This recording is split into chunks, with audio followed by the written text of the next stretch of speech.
Defenderemos el estatuto aprobado por el Parlamento en su integridad. Pascual, apoyaré la reforma del Estatuto de Catalunya que apruebe el Parlamento de Catalunya.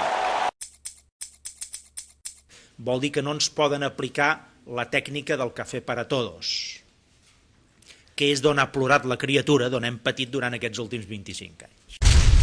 Vull adreçar un missatge en aquest sentit també del tràmit per Madrid, un missatge de confiança en el país. No sabem en què ens trobarem exactament, però res d'actituds de renúncies i rebaixes prèvies.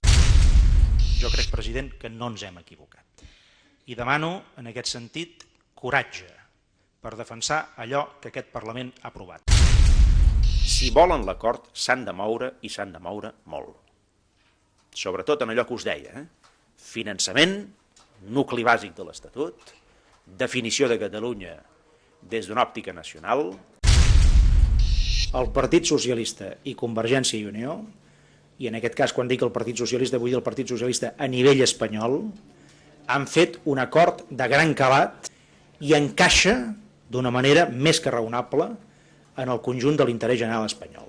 Volem l'acord des de Convergència i Unió, però no a qualsevol preu.